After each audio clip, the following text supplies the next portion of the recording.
just as an organization, but I'm glad you did that. We'll just bring you to all of our events from now on and just have you say nice things about us. That was so kind. Your events, and I will happily sing your praises all day long. That's so kind, and we're so grateful that you guys jump in and do it. And it seems like from our conversations over the years, and this is, I think, did you say your third year to jump in to Move for Amirah? That you guys have had a good time doing it. So I'd love to just ask you some maybe more specific questions about Move for Amirah and doing it as a group, because as an individual, like I said, you can kind of just pick your own event. I've climbed mountains in the past, and all the coordination that took was like getting in the car, driving to the mountain, and climbing it with a friend. Yeah. But doing it with a group is totally different, especially if you're leading a group, because you've got to think like, okay, we've got this community of people, whether it's a business or a church or a nonprofit or whatever, that want to jump in, and you've got to sort of decide, like, do we do this just have a collective goal where we're all kind of on our own doing our own thing, or do we decide to do something together, and what kind of planning and coordination does that take? And so for anyone out there who's supportive of Amirah and has wanted to jump in, but that remains a mystery, could you talk to us a little bit about what does it look like to do Move for Amirah as a group, to call attention to these women's courage, to raise funds for their recovery, and to sort of move in solidarity with them? How does that translate to a group activity? Oh, yeah. I could talk about this all day long. If anybody's out there and they lead some kind of ministry, whether it's an adult ministry, a youth group, a small group even, men, women, whatever, or even your whole church, if you're running a ministry where you want to give opportunities for people to have fun together and connect and also make a difference, those are rare opportunities, but Amirah makes it so easy. I plan events for our young adult ministry, does special events all throughout the summer. We live in a tourist community, and so have a big bump in the summer. Our college students are home. We'll have seasonal with us, and we'll just have visitors for that particular season. So we always offer a variety of social events, which is honestly what a lot of young adults are looking for these days, just places to connect, particularly on Cape Cod. We have an aging community. So I'm doing that anyways, but we put a lot of effort into planning social events where people can have fun.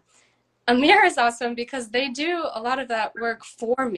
It's easy to set up an event as a group, which I would be doing anyways, but then also with this beautiful vision of, hey, we're actually going to make a difference together, which a lot of people are looking for as well. And people just don't always know, like, I'd love to do something that makes the world a better place. How do I even do that? Amirah makes it super easy.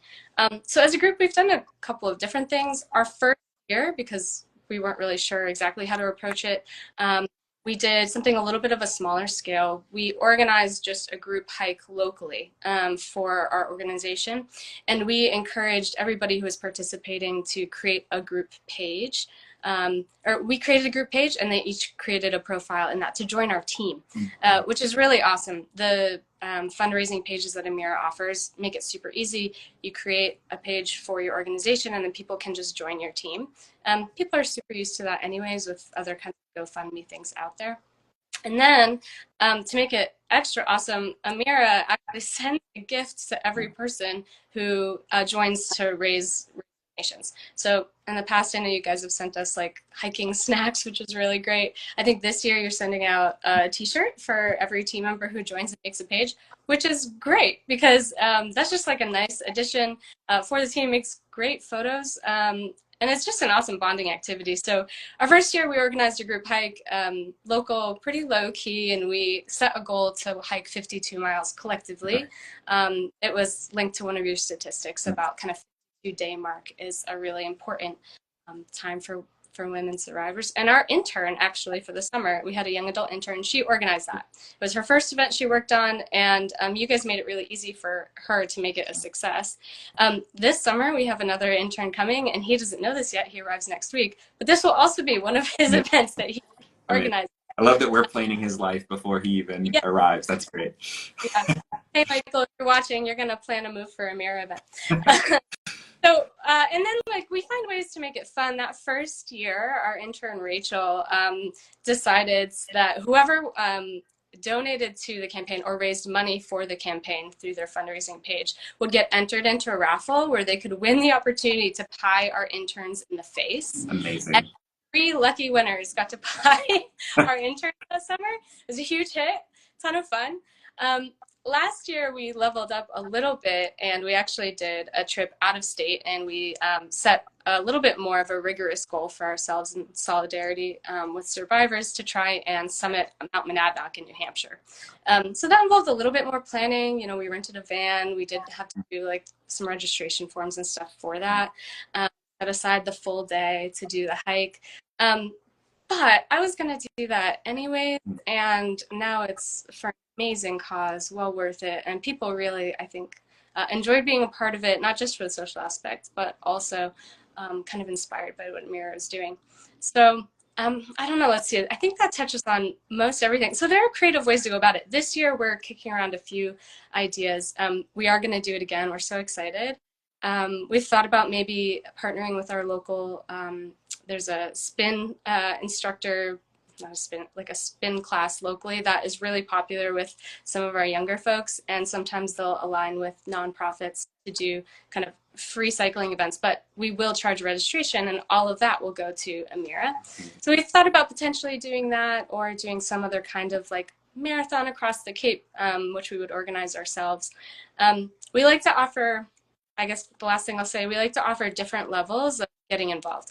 Some people are super passionate. They'll make their page immediately. They'll raise like hundreds of dollars on their own through family and friends and social media.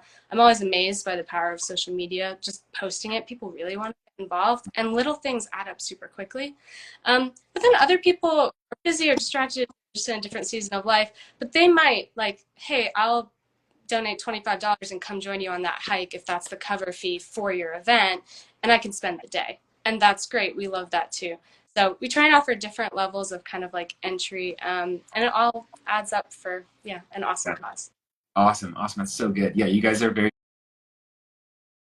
That's so good. Yeah, you guys are very clearly adept at taking what Amirah has offered with Move for Amirah and making it really special for your people, and then that translates to us for really special stories and encounters with the women that we serve. I think one of the things that I've grown to realize over the course of doing this is we knew that